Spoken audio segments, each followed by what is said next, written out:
sei que essa é a nossa primeira sessão, mas o que a senhora acha que eu tenho?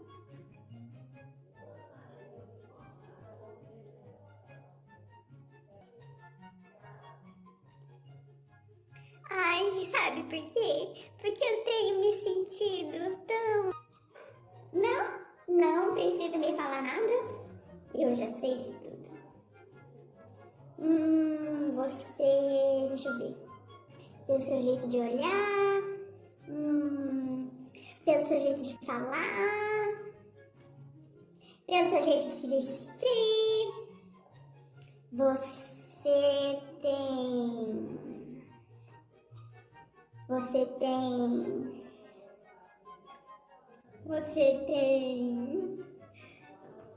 Ai, o que você tem? Ei, o diagnóstico de um psicólogo não é nada assim místico, fantasioso, mirabuloso. Vem, vou te contar como é que é feito um diagnóstico psicológico.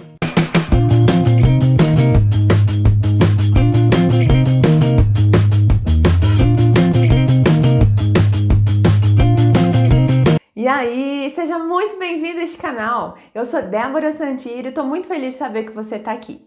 Esse é um canal que trata sobre saúde mental. Eu sou estudante de psicologia e aqui eu gosto de esclarecer tudo que envolve esse meio, mas da forma mais fácil de entender. Se você é novo por aqui, eu te convido a clicar aqui nesse botãozinho inscrever-se. Assim você não perde nenhum dos nossos vídeos. Os nossos vídeos servem para te orientar quando você for cuidar da sua saúde mental, para você nunca ser pego de surpresa, tá? Mas antes de eu te contar como é feito um diagnóstico, você precisa entender algumas coisas. A psicologia é uma ciência e, por ser uma ciência, precisa obedecer os pressupostos da ciência. A ciência considera como válido tudo aquilo que pode ser comprovado. Obviamente, a ciência ainda não conseguiu comprovar todas as coisas que existem, mas a ciência psicológica baseia-se naquilo que a ciência já comprovou. Ou seja, um psicólogo, ele não tem bola de cristal e nem ele vai fazer adivinhações a respeito daquilo que você tem.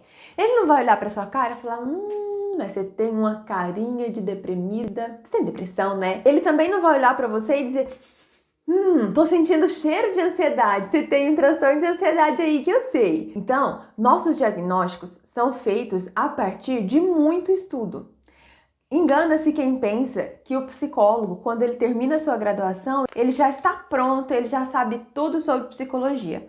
Na verdade, quando alguém conclui o curso de psicologia, é aí que começa a jornada. Porque o foco principal dos estudos da psicologia é o ser humano. E o ser humano não é uma coisa estática. Está em constante mudança, em constante evolução, em constante aprimoramento, assim como as ciências que também estudam esse ser humano.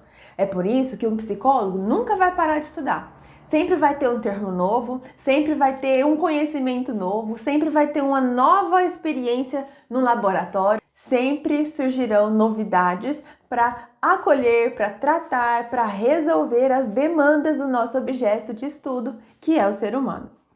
Nós temos alguns manuais que guiam o nosso trabalho, mas os diagnósticos não são feitos apenas baseados nestes manuais, de forma que comprar o manual não te torna apto para usar esse manual, para fazer este diagnóstico. Vou te mostrar ainda nesse vídeo quais são esses manuais que eu estou te falando e como é que esse diagnóstico é feito. Primeiro você precisa entender o que é diagnóstico. Diagnóstico é quando são considerados os sinais e os sintomas. E esses sinais e sintomas juntos, eles compreendem critérios diagnósticos. Esses critérios diagnósticos pertencem a uma lista, a uma classificação que considera esses sinais como este ou aquele transtorno. Você também precisa saber que nem todo mundo vai ter um transtorno a ser trabalhado, uma patologia a ser trabalhada.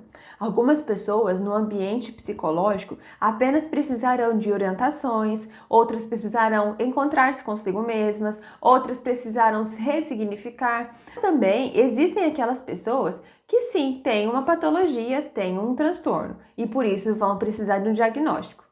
De nada adianta saber seu diagnóstico se não saber o que fazer com aquilo. É por isso que comprar os manuais não resolve seu problema. Aqui estão os manuais dos quais eu estou falando. Esses manuais não são próprios da psicologia, são manuais de saúde usados por psicólogos e por psiquiatras. Gente, o livro é pesado, viu? Tem muito, muito grande. Esse daqui, ó, é o DSM-5, o Manual Diagnóstico Estatístico dos Transtornos Mentais. Nesse manual, você consegue verificar os critérios diagnósticos para determinados transtornos. Essa daqui é a 5ª edição, a edição atualizada no momento. Mas, como eu te falei, esse manual está sujeito a novas atualizações. E as novas atualizações são frutos de estudo e pesquisa.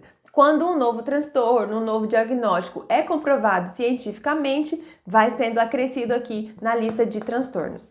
Esse outro manual aqui é o CID-10, Classificação dos Transtornos Mentais de Comportamento, e funciona da mesma forma. Ele também tem a lista de sinais e sintomas e critérios diagnósticos para os transtornos. São estes os manuais que permitem a comunicação entre os profissionais da área de saúde. Tudo marcado, né, gente, que eu uso muito. Todos os transtornos que contém nesses manuais são identificados por códigos. Então, quando um psiquiatra precisa comunicar-se com o psicólogo e vice-versa, eles se comunicam através de código. E o paciente tal tem o transtorno F35. O psicólogo ou psiquiatra sabe exatamente o que significa aquele código, porque esses códigos estão aqui. Débora, é muito simples. Nossa, é só comprar 2 livros e aí eu já sei fazer diagnósticos. Não é assim que funciona. Por quê? Não é bem assim que funciona. Por quê? Porque os manuais, eles vão considerar apenas o diagnóstico, ou seja, para dar um termo. O que adianta saber um diagnóstico se não saber o que fazer com ele? Diagnóstico é quando você encontra a razão da dificuldade. Depois que você encontra a razão da dificuldade, você precisa resolver a dificuldade. Diagnosticar não é colocar um rótulo naquele paciente, de forma que você não vai ser visto apenas conforme aquele seu diagnóstico. Mas o diagnóstico é imprescindível para conduzir o seu tratamento, para direcionar quais são as técnicas necessárias, quais são as intervenções específicas, o que fazer para trazer de volta o equilíbrio da sua vida, da sua saúde mental. Esses manuais contêm a descrição do transtorno, ou seja, contém aqui como o transtorno se desenvolve, quais são os sintomas, quais são as evoluções do transtorno. E aí, eles são como chaves, eles funcionam como chaves. Identificado o transtorno, você vai abrir agora uma nova chave que vai abrir a porta em direção ao tratamento. Cada transtorno específico precisa de estudos específicos da sua área. Ó, para você entender.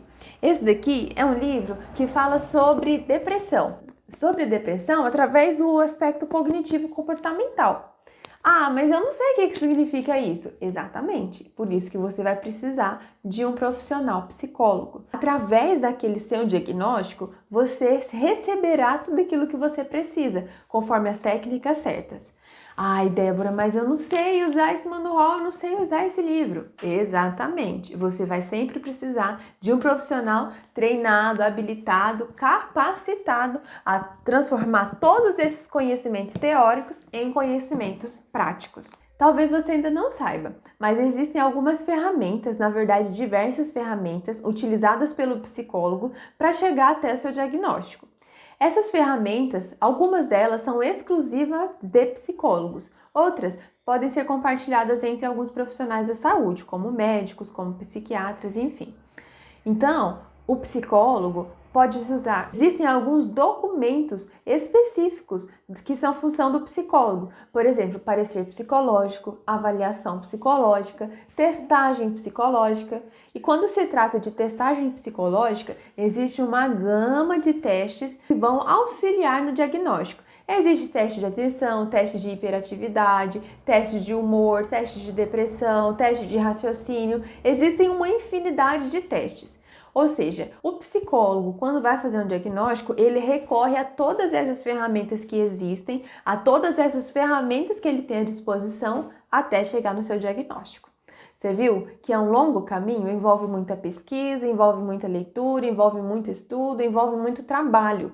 É por isso que um diagnóstico nunca é feito de forma rápida. Talvez na primeira sessão, junto com o seu psicólogo, ele possa ter comentado algumas suspeitas, algumas hipóteses diagnósticas. As hipóteses diagnósticas são as suspeitas que o psicólogo tem.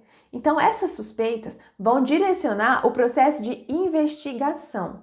Todo diagnóstico precisa passar por um processo de investigação.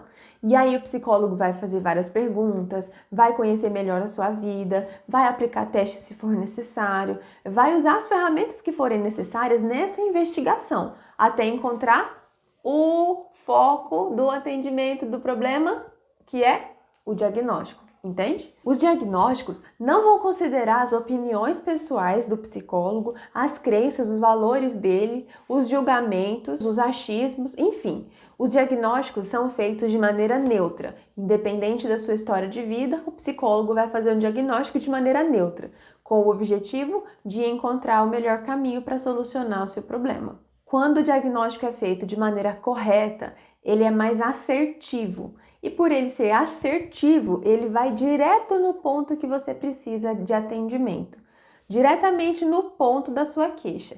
Ah, então você quer dizer que eu vou resolver meu problema uma vez no psicólogo e nunca mais eu vou ter problema? Não é bem assim. Lembra que eu te falei que o ser humano é bem diverso e complexo? Pode ser que você resolva hoje alguma demanda e na próxima semana, no próximo mês, você tenha outra demanda a ser resolvida. E o processo de investigação vai continuar se desenvolvendo.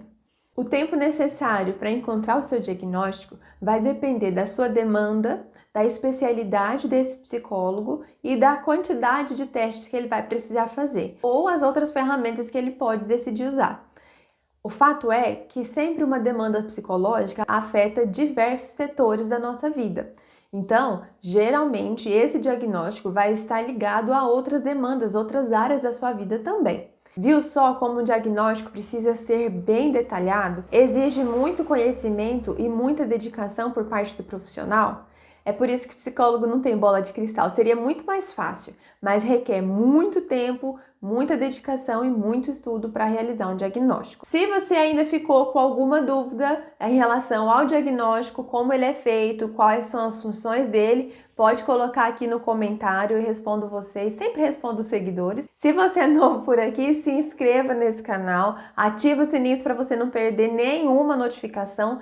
Clica no joinha aqui, porque assim o YouTube entende que esse é um vídeo importante e compartilha ele com mais pessoas. Te espero para mais um vídeo na semana que vem. Até mais. Tchau!